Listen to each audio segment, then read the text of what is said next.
Martín Andrade, director ejecutivo de la Corporación Ciudades, que nos acompaña aquí en el estudio. Hola Martín, bienvenido. Querido Ramón, ¿qué tal? Bueno, estamos en tiempos en términos fiscales, de tiempo de vacas flacas, digamos. Hace poquito... Apretado el cinturón. Claro, bastó que Hacienda, se aprobara el presupuesto este año y ya en enero se anunció un recorte muy importante de más de 600 millones de dólares.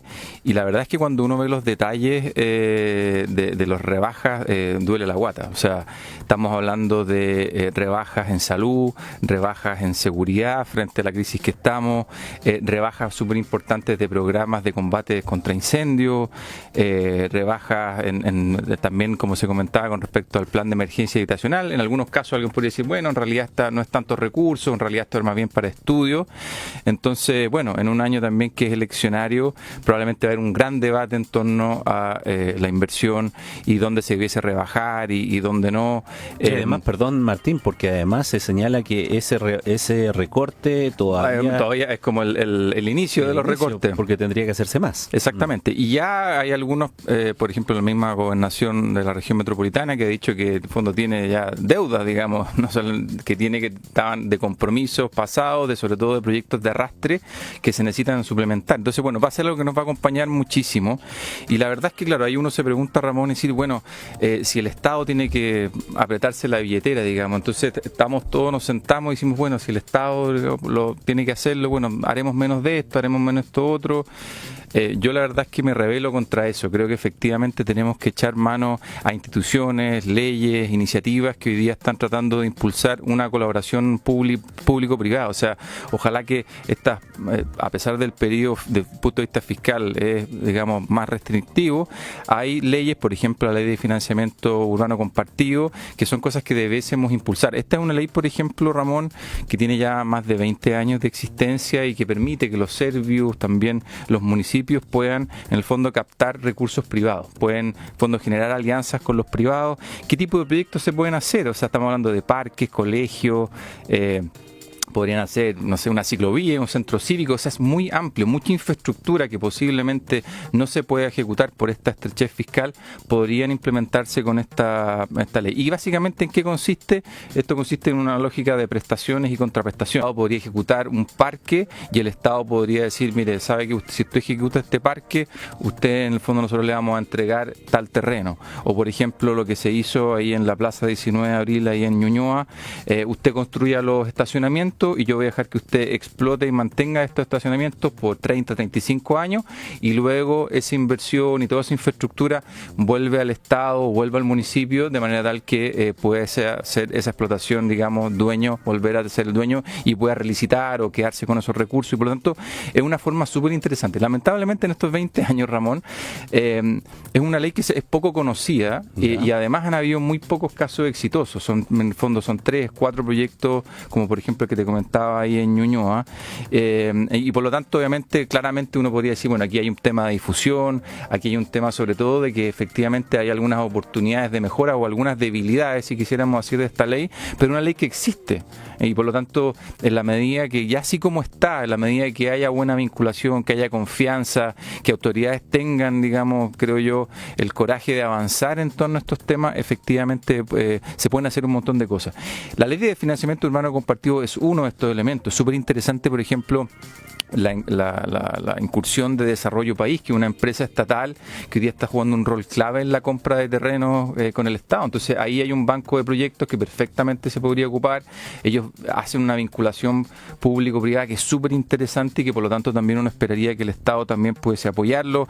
Lo hemos conversado acá, las concesiones, ¿no es cierto? El MOP, toda esta cartera de concesiones que se ha planteado, este programa Buen Vecino, también podrían esperar, Ramón, que no necesariamente porque hayan pocos recursos públicos se dejen de hacer cosas. Lo mismo, por ejemplo, todo el banco de suelo que se había generando con la emergencia habitacional. Ahí también, a propósito de este ejemplo que yo te daba de un parque y la entrega de algunos terrenos bien ubicados. En fin, hay instituciones también súper interesantes como Huella Local, que está ayudando a través de vinculaciones público-privadas a los municipios, los gobiernos regionales, para formular proyectos, para que saquen recomendaciones y puedan optar directamente a financiamiento. Y gestiones, por ejemplo, lo que se vio el año pasado, que lamentablemente se vio truncado en La Pintana, donde también se ha visto la posibilidad de que un terreno que es municipal sea entregado a otra institución, y esa institución por un plazo X desarrolle infraestructura que sirva para poder levantar, digamos, no solamente la educación, sino que también la revitalización de un territorio específico. Entonces, hay leyes como esta que son perfectibles. Hay iniciativas súper potentes e instituciones como por ejemplo Desarrollo País, hay ONGs como Huella Local, y hay gestiones que están haciendo muchos municipios para tratar de avanzar en esta vinculación público-privada. En el caso de la ley FUC, hartas oportunidades de mejora, por así decirlo, que son parte de las debilidades, por ejemplo, la incursión de los gobiernos regionales. No solamente ojalá que los servios o los municipios pudieran participar de esta colaboración público-privada, que ganas de que también los gobiernos regionales lo hagan, que ganas también, hay un punto también, sobre todo los consejos municipales, que muchas veces estos proyectos se caen ahí, y por lo tanto la vinculación público-privada, la generación de confianza va a ser clave, y obviamente también hay una expertise, una capacidad de gestionar proyectos que uno esperaría que se pueda avanzar. Así que creo que esta ley de financiamiento urbano compartido, pero sobre todo estas instituciones, ONG, que pueden ayudar frente a este déficit fiscal en ayudarnos a hacer ciudad, pueden pueden tomar un rol preponderante, no solamente este año, sino que por lo que uno logra proyectar, Ramón, no sé cuál es tu opinión, pero este tema del déficit fiscal nos va a acompañar en lo que queda esta administración y posiblemente en los primeros años de la próxima. Los anuncios que se hacen al respecto van incluso profundizando aquellos recortes que va a ser necesario para dar una estabilidad en términos de cifras macroeconómicas, así que todo parece indicar que llegó para quedarse por un rato. Así es. Esta mayor austeridad fiscal. Ahora, tú que trabajas en este mundo, ¿no? En Corporación Ciudades, y que logran hacer estos proyectos, llevarlos adelante con las distintas instituciones y también gobiernos locales y regionales. En la experiencia, a estos instrumentos que tenemos, como la ley que tú citas, para que pudiese aprovecharse más, son cuestiones tal vez técnicas de la legislación, que faltan cierto afinamiento de la normativa.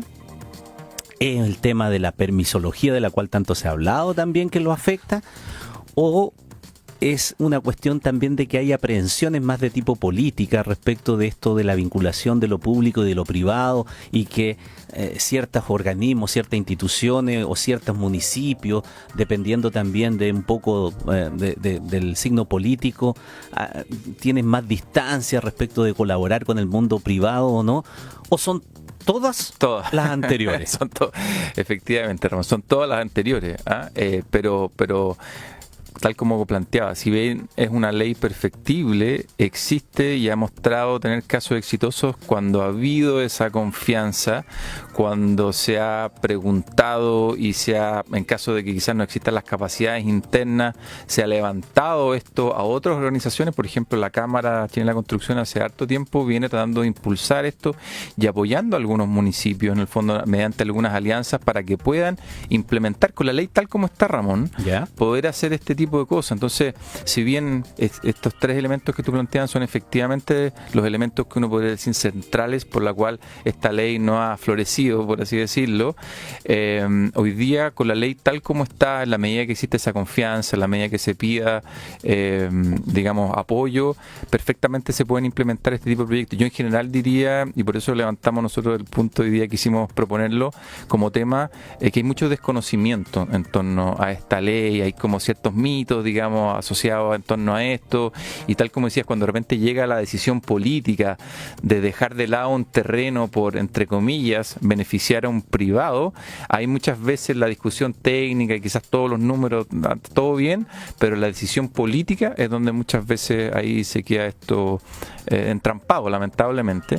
Y de nuevo, creo que esta estrechez fiscal tiene que ayudarnos a vencer esas barreras y darnos cuenta que el hacer ciudad no es solamente un rol que puede jugar el Estado, o que, dicho de otra forma, dependamos del Estado si tiene plata o no tiene plata para hacer ciudad, sino que generemos estas alianzas que permitan, oye Ramón, no solamente hacer lo mismo, sino que eventualmente hacer más, digamos, con los recursos que se tienen. Así que es de esperar que haya valentía también y haya convencimiento, no solamente de alcaldes, ¿no es cierto?, o de las autoridades del Ministerio de Vivienda y Urbanismo, sino que también de consejos municipales que digan, oye, mira, mientras se resguarden este tipo de cosas, mientras estos proyectos se definen los criterios como son, esta lógica de las prestaciones y contraprestaciones pueden ser de un tremendo impacto para la población. Se nos acabó el tiempo, pero una cosa cortita y que tal vez queda para otra ocasión, para verlo más en detalle, aunque más de alguna vez lo hemos abordado, recuerdo.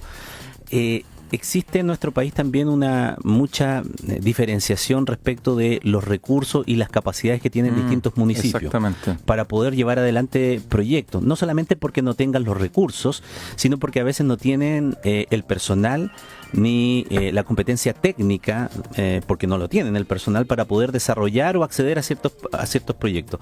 Sería bueno allí también la asistencia, ya sea privada o parte técnica que le entregue también el propio Estado, para poder tener equipos que generen esta situación, porque a veces te quedas sin proyecto, no porque no tengas ni la voluntad ni tengas la plata, sino porque sencillamente no accede, no tiene el equipamiento o el personal para poder desarrollarlo. Todo lo que hemos pasado por el mundo público nos damos cuenta que anualmente se toman decisiones y aquellos municipios que son capaces de levantar iniciativas son los que finalmente logran apalancar recursos y logran generar cambio en el bienestar. Lamentablemente aquellos municipios que son los que están más atrasados, con más problemas, más vulnerabilidades, son los que más les cuesta y por tanto hay un rol muy importante a nivel central, pero también de los gobiernos regionales en poder ayudar justamente a esos municipios que les cuesta más levantar esta iniciativa, poder apoyarlos con capacidad técnica, ya sea contratándolo a través de licitaciones o generando alianzas como el caso que yo te ponía de Huella Local, que está ayudando a muchos municipios en Chile justamente a poder saldar esa deuda, porque si no,